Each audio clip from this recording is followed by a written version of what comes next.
பிதாவே, நீர் பேசும் நாங்கள் கேட்கிறோம். எங்களுடைய சமூகத்தை தரை மட்டும் தாழ்த்தி அர்ப்பணிக்கிறோம். நம்முடைய சமூகம் எங்களோடு கூட வழி நடத்துகிறோம். காதை ஸ்வனாந்திரத்தை அதிர பண்ணின நம்முடைய சத்தம் இந்த திருச்சபையில இந்த நாளில் இறங்கி வருவதாக. ஆவியானவர் சபைக்கு சொல்லுகிறதை காதுள்ளவன் கேட்க கடவான் என்று எழுதியிருக்கிறீரே, இந்த வார்த்தையை இந்த இடத்துல நிறைவேறப்படும். இந்த வார்த்தைக்கு எதிராக இருக்கிற எல்லா கிரியைகளையும் இயேசுவின் நாமத்திலே கட்டி நிர்மூலமாகி விடுகிறேன். இந்த வார்த்தையை பார்த்து கொண்டிருக்கிறவர்கள், கேட்கிறவர்கள் எல்லாரையும் கர்த்தர் ஆசீர்வதித்து நடத்துவீராக. பேசும் நம்முடைய சமூகம் எங்களோடு நடக்கும். இயேசுவின் மூலம் ஜெபிக்கிறோம் எங்கள் நல்ல பிதாவே.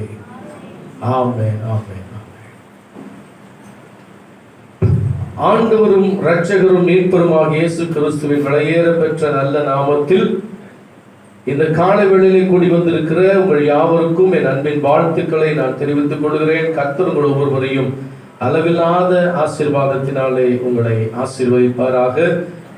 இந்த 2022 வருஷத்தினுடைய வாக்குத்தத்த செய்தியை தான் இந்த நாளில் நான் உங்களோடு கூட பேசும்படி இருக்கிறேன்.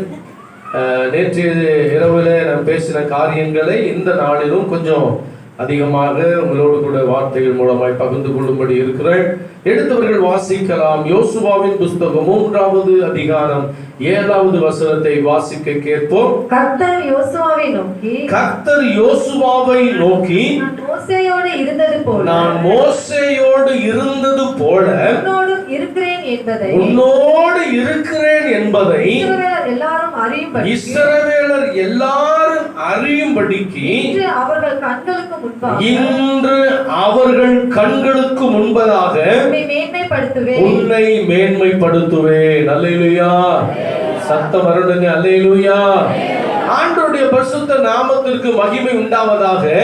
தேவனுடைய வார்த்தை மிக அழகாக மிக தெளிவாக சொல்லுகிறதை நாம் இந்த நாளில் கேட்டுக்கொண்டிருக்கிறோம். கர்த்தருடைய வார்த்தை மிக அழகாய் சொல்லுகிறது என்னவென்று சொன்னால், இன்று அவர்கள் கண்களுக்கு முன்பதாக உன்னை மேன்மைப்படுத்துவேன் என்று ஆண்டவர் சொல்லுகிறதை பார்க்கிறோம்.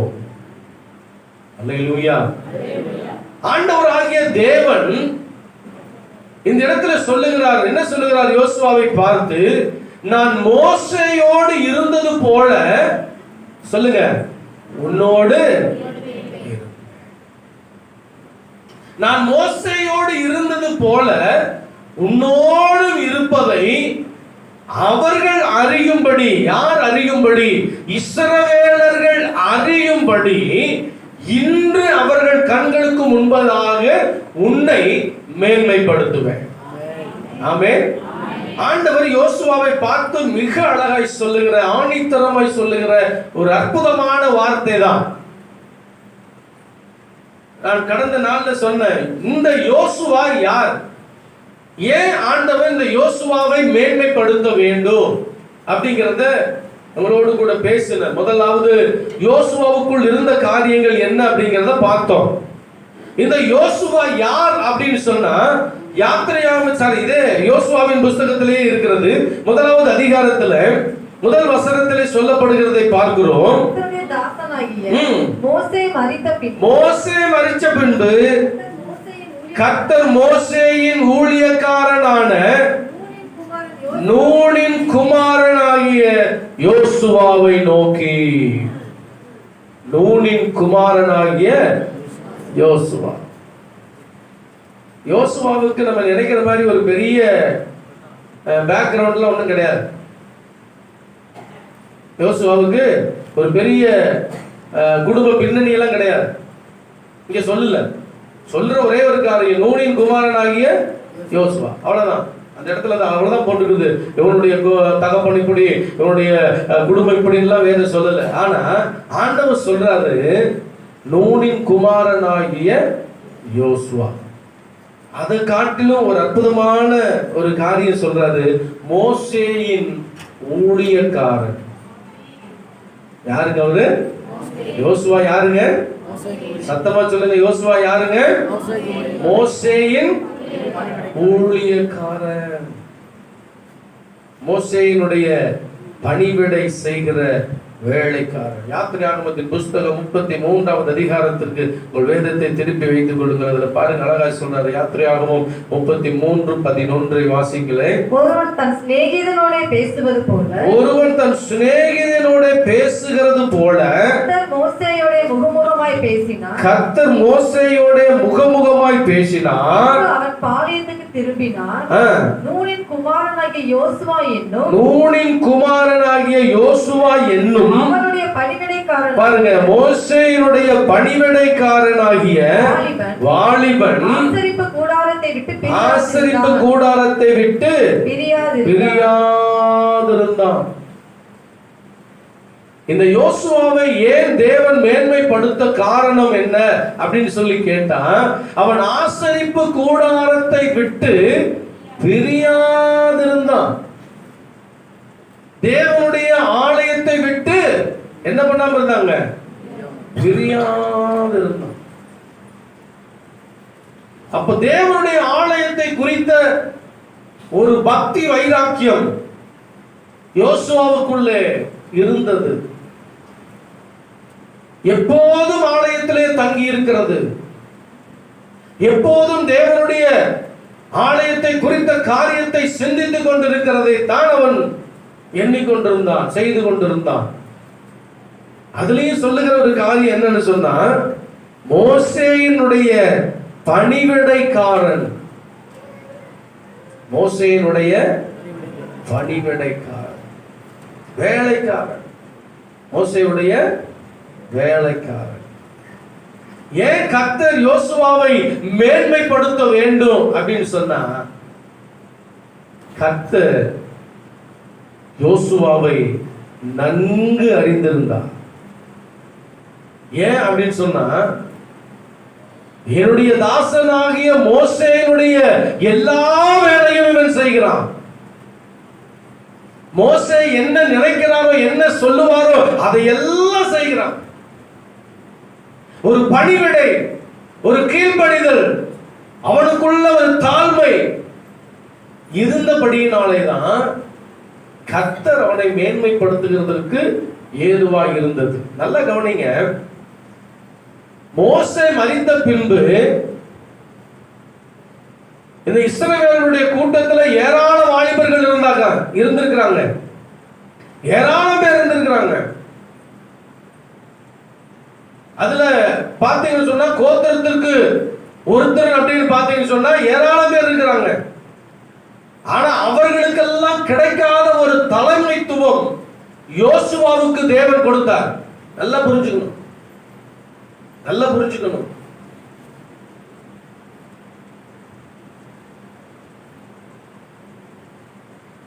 மோசேயை குறித்து வேதம் சொல்லுகிறது. மோசே மலை உச்சிக்கு ஆண்டவர் வர சொல்லி போயிட்டாரு. மோசே போய் 40 நாளுக்கு மேல ஆயிப்போச்சு. மோசேக்கு என்ன நடந்துச்சோ தெரியல. மோசே உயிரோடு இருக்கிறாரோ செத்து போனாரோ தெரியல. இனி அவர் வரமாட்டாரு, இனி அவரு வரமாட்டாரு. அதனால இனி நம்மளை வழி நடத்துவதற்கு ஒருத்தரும் இல்லை அப்படின்னு சொல்லி இஸ்ரவேலர்களுக்குள்ள எல்லாரும் சேர்ந்து என்ன பண்ணாங்கன்னா, ஒரு கன்றுக்குட்டியை உருவாக்கினாங்க. நல்லா கவனிச்சுங்க. மோசே போய் 40 நாளுக்கு மேல ஆயிப்போச்சு. இனி ஜனங்களை ஆண்டவர் வாக்குத்தத்தம் பண்ணின இடத்துக்கு கூட்டிட்டு போறதற்கு ஆட்கள் கிடையாது, தலைவர் இல்ல. தலைவர் இல்லாம எப்படிங்க செல்ல முடியும்? முடியாது. அது போலதான் அவங்க எல்லாரும் என்ன பண்ணாங்க, கூடி ஒண்ணு பேசினாங்க. நம்மை வழி நடத்துவதற்கு ஒரு தெய்வம் வேண்டும். நல்லா பாருங்க, இஸ்ரவேலுடைய நினைவுகள்லாம் எப்பேற்பட்ட ஒரு கீழ்த்தரமான நினைவுகள் என்பதை கொஞ்சம் அறிஞ்சுக்கணும். அது வரைக்கும் அற்புதத்தை கண்ணால பார்த்தவங்க, செங்கடல் 2ஆ பிளந்துச்சு ஆணு பார்த்துட்டு வந்தாங்க. தேவதூதர்கள் புசிக்கிற மன்னாவை தேவன் கொடுத்தார், அதை நல்லா புசிச்சாங்க. அவங்க கேட்டுக்கொண்டது எல்லாமே கிடைச்சிச்சு. தாகத்தினால கஷ்டப்பட்டு இருந்தாங்க, கேட்கும் போது தண்ணீர் கொடுத்தாரு.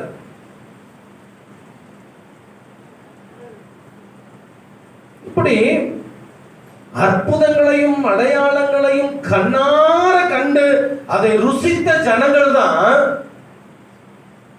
மோசே போய் அவருக்கு என்ன ஆயிற்றோ தெரியல, இனி நம்மளை நடத்துறதுக்கு யாருமே இல்லை, அதனால ஒரு கன்றுக்குட்டியை அவர்கள் எல்லாம் சேர்ந்து உண்டாக்கினாங்க.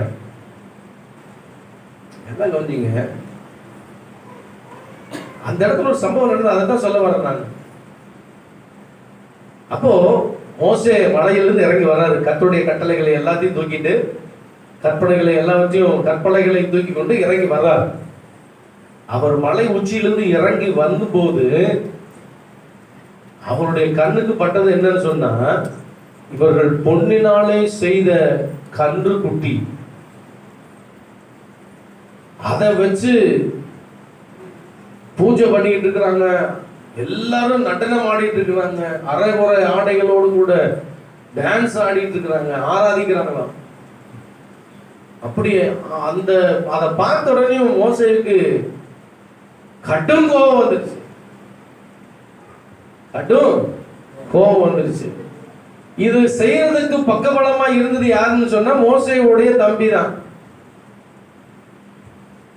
உடன் பிறந்தவர் தான். மோசேக்கு வாயா இருக்குன்னு சொல்லி ஆண்டவர் ஏற்படுத்தின ஒரு மனுஷன் தான். அவனுக்கு கூட தெரியாதா மோசே வருவார்னு தெரியாதா? நல்லா புரிஞ்சுக்கீங்க. அந்த இடத்துல ஒரு காரியத்தை சொல்றாரு, கர்த்தருக்காக பக்தி வைராக்கியமாய் நிற்கிறவர்கள் என் பக்கம் வாருங்கள் அப்படின்னு சொல்லும் போது, கர்த்தர் அந்த கூட்டத்திலிருந்து பிரிஞ்சு கர்த்தருக்காக பக்தி வைராக்கியமாய் வந்தவர்கள் லேவி கோத்திரம். அந்த கோத்திரத்தில் இருக்கிறவங்க எல்லாம் பட்டைய கருக்கினால எல்லாத்தையும் கொன்று போட்டாங்கன்னு சொல்லி வேதம் சொல்லுது. நல்லா புரிஞ்சுக்கங்க, ஏன் இதை சொல்ல வர்றங்கிறத கொஞ்சம் புரிஞ்சுக்கணும். அன்றைக்கு பக்தி வைராக்கியமாய் எழுந்த லேவி கோத்திரத்துல ஆண்டவர் தலைவரை எடுக்கல, அததான் சொல்ல வரேன். மோசேக்கு பணிவிடைக்காரனாய் இருந்த இந்த யோசுவாவை தேவன் தெரிந்து கொண்டதற்கு நோக்கம் இருக்குது. நல்லா புரிஞ்சுக்கணுங்க. கர்த்தருக்காக பக்தி வைராக்கியமா நின்று பட்டைய கருக்கினாலே பாவம் செய்தவர்களை எல்லாம் கொன்று குவித்ததான அவர்கள் அந்த இடத்திலிருந்து ஒரு தலைவனை ஆண்டவர் ஏற்படுத்தல. மோசேயின் பணிவிடைக்காரனாய் இருந்தவனும் ஆசரிப்பு கூடாரத்தை விட்டு பிரியாதிருந்தவனுமாகிய யோசுவாவை தான் தேவன் மோசேக்கு பிறகு ஒரு தலைவனாக தேவன் ஏற்படுத்தினார். அந்த ஏற்படுத்தின அந்த இடத்துல தான் இஸ்ரவேலர் மோசேயை குறித்து சரியான ஒரு அறிவு அவங்களுக்கு இல்ல. யோசுவா மோசேயுடைய ஊழியக்காரன் அவ்வளவுதான் அப்படிங்கிற ஒரு நினைப்புல தான் இருந்தாங்க. ஆனா இதை கர்த்தர் அறிந்தபடியினாலே தான் ஒரு காரியத்தை சொல்றாரு. என்ன சொல்றாரு இந்த வசனத்துல? அழகா சொல்றாரு, நான் மோசேயோடு இருந்தது போல உன்னோடு கூட இருக்கிறதை இந்த ஜனங்கள் அறியும்படி. விளங்குதுங்களா? அற்பமா எண்ணினவன் என்னவங்க? அற்பமா எண்ணினவன். ஒரு அற்பமா எண்ணினவன் போய் ஒரு தலைவனா வந்தா யாருமே ஏற்றுக்கொள்ள மாட்டாங்க. அன்றைக்கு அதுதான் நடந்திருக்குது.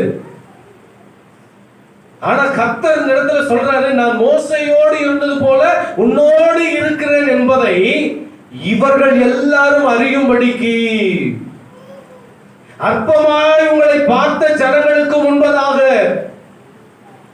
ஒண்ணுமே இல்லாதவனாய் பார்த்த ஜனங்களுக்கு முன்பதாக, ஒரு அடிமையாய் பார்த்த ஜனங்களுக்கு முன்பதாக, உதாசீனப்படுத்தின ஜனங்களுக்கு முன்பதாக கர்த்தர் சொல்றாரு, அவர்கள் கண்களுக்கு முன்பதாக நான் உன்னை மேன்மைப்படுத்துவேன் என்று கர்த்தர் சொல்றார். ஆமென். சத்தமா சொல்லுங்க ஆமென். இந்த யோசுவாவை மட்டும்தான் ஆண்டவர் மேன்மைப்படுத்துவாரா? யோசுவாவை மட்டும்தான் கர்த்தர் மேன்மைப்படுத்துவாரா? இல்லை. யோசுவாவை போல இருக்கிற உங்களையும் கர்த்தர் மேன்மைப்படுத்துவார் இந்த ஆண்டு. ஆமென் சொல்லுங்க. புறக்கணிக்கப்பட்டு வந்திருக்கலாம், உதாசீனப்படுத்தப்பட்டு வந்திருக்கலாம், தள்ளப்பட்ட நிலையில நீங்க வந்திருக்கலாம். எனக்கு அந்த அளவுக்கு அறிவு இல்லையே, ஞானம் இல்லையே, இந்த வேலைக்கு தகுதி எனக்கு இல்லையே அப்படின்ற ஒரு எண்ணம் உங்களுக்குள்ள இருக்கலாம். ஆனா கர்த்தர் இன்னைக்கு உங்களை தான் பார்த்து சொல்றாரு, உங்களை நான் மேன்மைப்படுத்துவேன். ஆமென், ஹல்லேலூயா. இந்த யோசுவாவுக்குள் இருந்த அந்த நற்குணங்கள் தான் யோசுவாவை உயர்வுக்கு நேராக தேவன் அழைத்து செல்வதற்கான நோக்கமாய் இருந்துச்சு. ஆமென். இன்றைக்கு அப்படிப்பட்ட நோக்கத்தை உடையவர்களாய் நீங்களும் நானும் மாற வேண்டும் என்பதுதான் தேவனுடைய விருப்பம், தேவனுடைய சித்தமாய் இருக்கிறது. ஆமென். சத்தமா சொல்லுங்க ஆமென். உற்சாகமா சொல்லுங்க ஆமென். அழகா வேதத்துல சொல்லுகிறத கொஞ்சம் நம்ம காது கொடுத்து கேட்கலாம். அப்போ முதலாவது இந்த யோசுவாவுக்குள் இருந்த ஒரு காரியம், ஆசரிப்பு கூடாரத்தின் மேல இருந்த ஒரு பக்தி வைராக்கியம். ஆசரிப்பு கூடாரத்தை விட்டு பிரியாது இருந்ததினாலே கர்த்தர் அவனை உயர்த்துவதற்கு காரணம். இரண்டாவது, மோசேக்கு பணிவிடைக்காரனாகவே தான் இருந்தார். மோசேக்கு சொல்லுங்க, பணிவிடைக்காரன், வேலைக்காரன். மோசே என்ன செய்வாரோ, என்ன சொல்லுவாரோ அதை கேட்கிறதும். மோசே எங்க போனாலும் போவாரு, மோசே எங்க வந்தாலும் வருவார். அதுதான் அவருடைய வேலை. மோசே கூடவே இருக்கிறது தான். மோசே என்ன சொன்னாலும் அதை செய்கிறது. ஆமென். சத்தமா சொல்லுங்க ஆமென். இதே மாதிரி ஒரு மனுஷனை குறித்து வேதம் சொல்லுது, எலியாவின் கைகளுக்கு தண்ணீர் வார்த்த சாப்பாத்தின் குமாரன் ஆகிய எலிசா. எலியாவின் கைகளுக்கு தண்ணீர் கொடுத்த சாப்பாத்தின் குமாரன் ஆகிய எலிசா. எலியாவை விட 2 மடங்கு அபிஷேகம் பெற்று, கிருபைகளை பெற்று, வல்லமையை பெற்று, கர்த்தருக்காக வைராக்கியமாய் நின்ற மனுஷன். ஆமென். தன்னுடைய ஊழியக்காரனுக்கு பணிவிடை செய்கிற ஒரு பணிவிடை ஆவி அவனுக்குள் இருந்தபடியினாலேதான் ஆண்டவர் ஒரு மிகப்பெரிய உயர்வுக்கு நேராக, மேன்மைக்கு நேராக அவனை கொண்டு போய் வைக்கிறதற்கு காரணமாய் அமைந்தது. ஆமென். இந்த காலகட்டத்தில் ஊழியக்காரருடைய வார்த்தையை அசட்டை பண்ணி போகிறவங்க தான் இருக்கிறோம். ஊழியக்கார வார்த்தையை கேட்கிறவங்க இன்னைக்கு குறைஞ்சு போயிட்டாங்க. ஊழியக்காரருக்கு பணிவிடை செய்கிற காரியங்கள் இன்றைக்கு செய்யறது கிடையாது, அது குறைஞ்சு போயிடுச்சு. ஆனா தேவன் தெரிந்து கொண்ட இந்த யோசுவாவின் இடத்துல அந்த பணிவிடை குணம் இருந்தது. கர்த்தர் அவனை உயர்ந்த ஸ்தானத்துல கொண்டு வந்து மேன்மைப்படுத்தி வச்சிருந்தார். ஆமென் சொல்லுவோமா? சத்தமா சொல்லுவோமா? சரி, அடுத்த ஒரு காரியத்தை பார்ப்போம். என்னாகமத்தின் புஸ்தகம் 32வது அதிகாரம் 11வது வசனம். என்னாகமம் 32:11.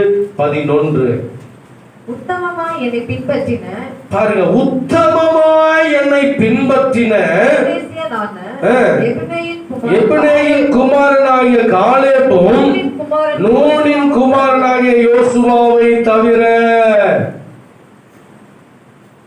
யோசுவாவுக்குள் இருந்த நல்ல பண்பு, நல்ல குணம் அப்படிங்கிறதுல அவனை மேன்மைப்படுத்துறதற்கு தேவன் அவனிடத்தில் பார்த்த ஒரு நல்ல குணம் அடுத்தது உத்தமமாய் பின்பற்றுகிறது, உத்தமமாய் நடப்பது. இது ரொம்ப முக்கியம். வழக்க சொல், பழமொழி சொல்லுவாங்க, உத்தமம் வர சொம்பத்துக்கு உள்ள வை அப்படிம்பாங்க. அப்படிங்க அந்த நாட்கள்ல ஒரு பழமொழி சொல்லுவாங்க. அதுதான் யாருக்கு உத்தமன்னு தெரியல, ஆனா பழமொழி சொல்லுவாங்க, உத்தமம் வர்றான் சொம்ப தூக்கி உள்ளவை அப்படின்னு இல்லை, தூக்கிட்டு போயிடுவான்னு அர்த்தம். நல்லா பேசுறதுல நல்லவன் போல பேசுவான், ஆனா போறவன் ஒண்ணு தூக்கிட்டு போயிடுவான் அப்படிங்கிறது அர்த்தம்.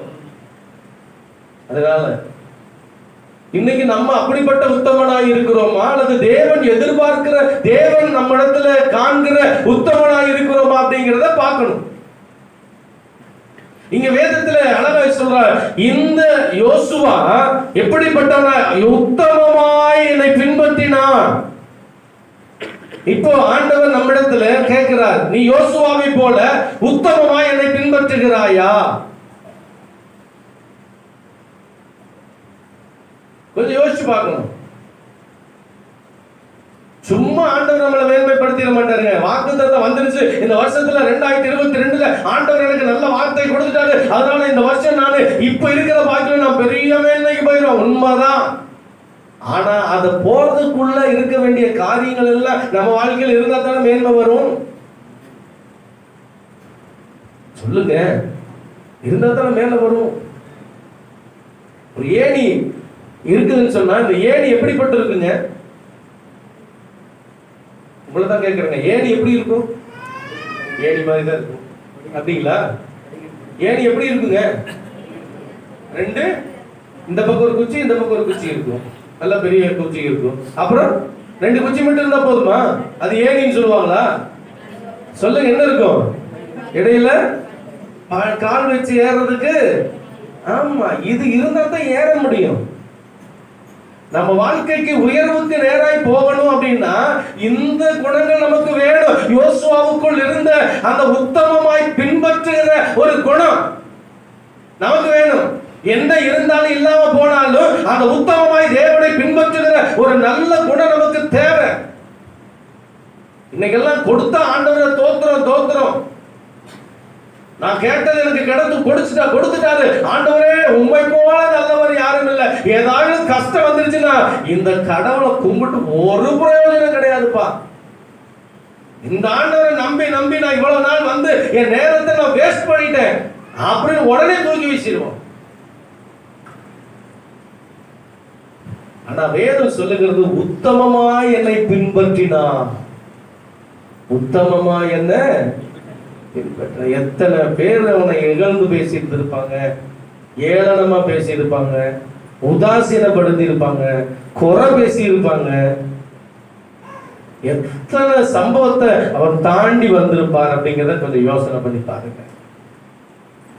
உங்க வாழ்க்கையிலும் இந்த ஆண்டு அப்படிப்பட்ட பிரச்சனைகள் வரும்போது, போராட்டங்கள் வரும்போது, நிந்தைகள் வரும்போது, அவமானங்கள் வரும்போது, காரணமில்லாத பழி சொற்கள் எல்லாம் வரும்போது, நீங்கள் உத்தமமாய் கர்த்தரை பின்பற்றுகிறதற்கு உங்களை நீங்கள் பக்குவப்படுத்திக் கொள்ள வேண்டியது அவசியம். ஆமென். அதுதான் முக்கியங்க. எப்ப வேணாலும் மனுஷன் புகழுவான், எப்ப வேணாலும் நம்மளை தூக்கி எறிவான். அதுதான் உண்மை. எப்ப வேணாலும் என்ன பண்ணுவாங்க? நல்ல புகழ்ந்து நல்ல உயரத்துக்கு கொண்டு போவாங்க. எப்போ நம்ம கையை விரிப்பான்னு தெரியாது, உழுவோன்னு தெரியாது. கொஞ்சம் ரொம்ப யோசிச்சு பார்க்கணுங்க. நம்ம கவனமா இருக்கணும். ஒரு காரியம் சொல்றது என்னன்னா, எவ்வளவு சீக்கிரம் உயர்வுக்கு போகணும்னு நினைக்கிறோமோ பயந்துட்டு இருக்கணும். எப்ப பொத்துணும் கீழே அங்கிருந்து விழுவோன்னு தெரியாது. எவ்வளவு உயர உயர உயர போறோமோ அவ்வளவு தூரம் ஆபத்துக்குள் இருக்குங்கிறத மறந்துடக்கூடாது. ஆமென். சத்தமா சொல்லுங்க. ஆமென். அப்ப இந்த யோசுவாவும் இந்த இடத்துல காலேபு குறித்து சொல்றாரு. 2 பேரும் உத்தமமா நடந்தாங்க. எப்படி நடந்தாங்க? உத்தமமா நடந்தாங்க. இவங்களை தவிர வேற யாரும் கானான் தேசத்துக்குள்ள போக முடியல. வாக்குத்தத்தம் பண்ணப்பட்ட தேசத்துக்குள்ள யாரும் போக முடியல. உத்தமமாய் நடந்த யோசுவாவும் காலேபும் தான். இந்த வருஷம் நீங்க உத்தமமா நடந்தீங்கன்னா இந்த வருஷத்தை இறுதியில் நீங்க காண முடியும். அடுத்த புதிய ஆண்டை உங்களால பார்க்க முடியும். வாக்குத்தத்தம் பண்ணினதை நீங்கள் சுதந்திரிச்சு கொள்ள முடியும். வாக்குத்தத்தம் பண்ணினதை பெற்றுக்கொண்டு கர்த்தருக்காக மகிமையாய் அடுத்த ஆண்டுக்குள்ள பிரவேசிக்க முடியும். ஆமென். உத்தமமாய் நடக்க பிரயாசப்படுங்கள். என்ன நடந்தாலும், என்ன காரியங்கள் கடந்து போனாலும் ஆண்டவரை விட்டு பின்வாங்க மாட்டோம் என்கிற அந்த உத்தமத்துல நீங்கள் உறுதியா இருங்க. உத்தமத்துல நீங்க எப்படி இருங்க? சத்தமா சொல்லுங்க. உத்தமத்துல எப்படி இருக்கணுங்க? யோபுவை போல உறுதியா இருக்கணும். எப்படி இருக்கணுங்க? யோபு எப்படி உத்தமத்துல உறுதியா இருந்தாருங்க? சொல்லுங்க. என் மனைவி சொல்றா, இன்னுமா இந்த கஷ்டத்தோடு கூட நீ இருக்கிற, இந்த வேதனையோடு கூட இன்னுமா இருக்கிற, நீ தேவனை தூசித்து ஜீவனை விட்டுடு. உன்னுடைய உத்தமத்தை எல்லாரும் பார்த்திருக்கிறாங்க. எல்லாரும் உன்னை விட்டு விலகித்தானே போறாங்க. நீ படுற கஷ்டத்தை பார்த்து யாருமே உனக்கு உதவி செய்ய வரலையே. உன்னுடைய உத்தமம்னு சொல்லிட்டு இருக்கிறையே, இதுவரைக்கும் உனக்கு உதவி செய்ய ஒருத்தர் வரலையேன்னு சொல்லி யோபுடைய மனைவி இகழ்ந்தது போல அப்படிப்பட்ட இகழ்வுகளும் உங்களுக்கு வரலாம் உங்க மனைவிகள்னாலேயே. ஆனா அவன் சொல்லுகிறான், பைத்தியக்காரி பேசுவது போல பேசாத. தேவனிடத்திலிருந்து நன்மையை பெற்றுக்கொண்ட நான் அவனிடத்திலிருந்து தீமையை பெற்றுக்கொள்ளக்கூடாதா? அவருடைய உத்தமம் அவ்வளவு உண்மையா இருந்தது. கஷ்டம் வந்தாலும், பாடு வந்தாலும், பிரச்சனை வந்தாலும், போராட்டம் வந்தாலும், நிந்தை வந்தாலும், அவமானம் வந்தாலும், வியாதி வந்தாலும், மரணமே நேரிட வந்தாலும் அவருடைய உத்தமத்தை விட்டு விலகாதிருந்தான். அதை பார்த்து தான் கர்த்தர் அவனை மேன்மைப்படுத்தினார். இன்னைக்கு அந்த உத்தமம் இந்த வார்த்தையை கேட்டுக்கொண்டிருக்கிற உங்களுடைய வாழ்க்கையில வரட்டும். ஆமென். சத்தமா சொல்லுங்களேன். ஆமென். இந்த உத்தமத்தோடு கூட தேவனை பின்பற்றுகிற அந்த நற்குணத்தோடு கூட உங்கள் வாழ்க்கையை அர்ப்பணிங்க. யோசுவாவுடைய வாழ்க்கையில அந்த உத்தமம் இருந்தபடினாலே தான் கர்த்தர் அவன் மேல நினைவாக இருந்தார். அவனை மேன்மைப்படுத்துவதற்கு, அவனை உயர்த்துவதற்கு, அவனை கனப்படுத்துவதற்கு கர்த்தர் அவனோடு கூட இருந்தார். அல்லேலூயா. சத்தமா சொல்லுங்க. அல்லேலூயா. அதனால இந்த நாளில் நல்ல ஒரு தீர்மானத்தோடு இந்த யோசுவா ஆசரிப்பு கூடாரத்தை விட்டு பிரியாது இருந்தது போல நானும் ஆசரிப்பு கூடாரத்தை விட்டு, தேவனுடைய ஆலயத்தை விட்டு பிரியாது இருக்கிற அந்த நற்குணத்தை எனக்கு தாரும்.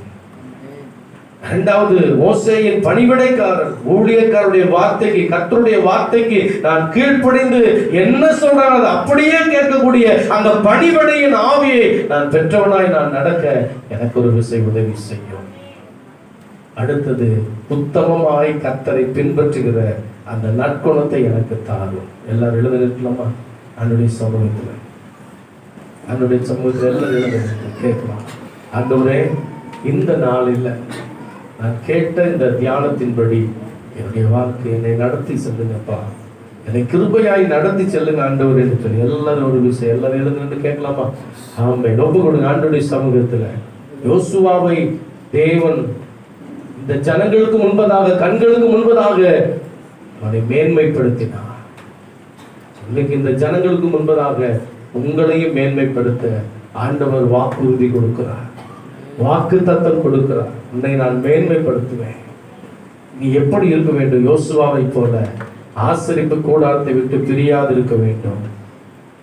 மோசேயின் ஊழியக்காரன் என்கிற ஸ்தானத்தை நீ வாங்க வேண்டும். மோசேயின் பணிவிடைக்காரனாய் நீ பணிவிடை செய்கிறவனாய் இருக்க வேண்டும். என்ன நடந்தாலும், என்ன காரியங்கள், எந்த நேரத்துல எது சொன்னாலும் அதை பணிந்து செய்கிற ஒரு பணிவிடைக்காரனாய், சேவகனாய் நீ இருக்கிறதற்கு உன்னை நீ ஒப்பு கொடுக்க வேண்டும். மூன்றாவதாக, உத்தமமாய் கர்த்தரை பின்பற்றணும். என்ன இருந்தாலும் இல்லாமல் போனாலும் உத்தமமாய் கர்த்தரை பின்பற்றணும். எடுத்ததுல உறுதியா இருக்கணும், தீர்மானத்துல உறுதியா இருக்கணுங்க. அதுதான் உத்தமமா கர்த்தரை பின்பற்றணும் தீர்மானம் பண்ணிட்டா மீண்டும் விட்டு வந்த இடத்துக்கு திரும்பி போகக்கூடாது, பழைய நிலைக்கு போய்விடக்கூடாது, பழைய விட்டு வந்த பாவங்களை தொடர்ந்து விடக்கூடாது. கர்த்தரை மாத்திரம் பற்றி கொண்டு, கர்த்தரை பிடிச்சு கொண்டு, கர்த்தருடைய நாமத்துக்கு சாட்சியாய் மாத்திரம் வாழ பிரயாசப்படணும். கர்த்தருடைய மேன்மைப்படுத்த அவர் வல்லமை நிறைந்தவராக இருக்கிறார். ஆமென். எல்லாரும் கரங்களை தட்டி கர்த்தருடைய வார்த்தைக்காய் ஆண்டவருக்கு நன்றி சொல்லி, ஆண்டவரே இந்த வார்த்தையின்படி என்னை மேன்மைப்படுத்துகிறதற்கு ஏதுவாய் ஆண்டவரே செய்வதற்கு என்னை முழுவதும் நான் ஒப்புக் கொடுக்கிறேன் என்று சொல்லி கர்த்தருடைய சத்தத்துக்கு நேராக எல்லாரும் ஒப்புக் கொடுக்கலாமா? நன்றி ஆண்டவரே, நன்றி ஆண்டவரே, நன்றி ஆண்டவரே, நன்றி ஆண்டவரே, நன்றி ஆண்டவரே. ஓ, நன்றியோடு உம்மை துதிக்கிறோம், உம்மை ஸ்தோத்திரிக்கிறோம், ஸ்தோத்திரிக்கிறோம், ஸ்தோத்திரிக்கிறோம், ஸ்தோத்திரிக்கிறோம். மகா பரிசுத்தமும் கிருபையும் இரக்கமும் தயவும் நிறைந்த எங்கள் பரலோக தகப்பனே, இரட்சகராகிய இயேசு கிறிஸ்துவின் விலையேற பெற்ற நல்ல நாமத்தினாலே உடைய சமூகத்தில் எங்களை தரை மட்டும் தாழ்த்தி அர்ப்பணிக்கிறோம். யோசுவாவை குறித்து நாங்கள் கற்றுக்கொள்ளுகிற இந்த பாடங்களுக்காக நன்றி சொல்லுகிறோம். யோசுவா நடந்தது போல எங்களுடைய வாழ்க்கையிலையும் நாங்கள் பிரயாசப்பட நடப்பதற்கு எங்களை முழுவதுமாய் அர்ப்பணிக்கிறோம் அப்பா. யோசுவாவுடைய வாழ்க்கையில இருந்தது போலவே ஆலயத்தை விட்டு பிரியாது இருக்கிற ஒரு பாக்கியத்தை தாரும். மோசேயின் பணிவிடைக்காரனாய், வேலைக்காரனாய், உதவிக்காரனாய் இருந்து பணிவிடை செய்கிற அந்த கிருபையை தாரும். உத்தமமாய் உம்மை பின்பற்றணும். என்ன நடந்தாலும் ஆண்டவரே உம்மை மாத்திரம் விட்டு விடாதபடி உத்தமமாய் பின்பற்றுகிற அந்த கிருபையை எங்களுக்கு தந்து நடத்தும். இந்த வார்த்தைகளை கேட்ட எங்களை இந்த வார்த்தையின்படி வழி நடத்த வேண்டும் என்று சொல்லி ஒப்பு கொடுக்கிறோம். திவ்ய பிரசன்னமும் கிருபையும் வழி நடத்துவதிலும் இருந்து காத்துக் கொள்வதாக சகலவற்றும் கரத்தில் ஒப்பு கொடுக்கிறோம். நீரே பொறுப்படுங்க, வழி நடத்துங்க, ஆசீர்வதிங்க. துதி கன மகிமை யாவையும் உமக்கே செலுத்துகிறோம். இயேசு கிறிஸ்துவின் விலையேற பெற்ற நாமத்தில் ஆசீர்வதித்து ஜெபிக்கிறோம் எங்கள் ஜீவனுள்ள நல்ல பிதாவே, ஆமென். எல்லாரும் சேர்ந்து சொல்லுவோம். என் ஆத்துமாவே கர்த்தரை ஸ்தோத்திரி, என் முழு உள்ளவருடைய பரிசுத்த நாமத்தை ஸ்தோத்திரி. என் ஆத்துமாவே கர்த்தரை ஸ்தோத்திரி, கர்த்தர் செய்த சகல உபகாரங்களை மறவாதே. ஆமென். நம்முடைய கர்த்தராகிய இயேசு கிறிஸ்துவின் கிருபையும் பிதாவாகிய தேவனுடைய அன்பும் பரிசுத்த ஆவியாருடைய அந்யோன்ய ஐக்கிய சத்தியத்தை அறிகிற அறிவும் இப்பொழுதும் எப்பொழுதும் நம் அனைவரோடு கூட நீடிச்சு நிலைத்திருப்பதாக. ஆமென், ஆமென். அல்லேலூயா, அல்லேலூயா, அல்லேலூயா.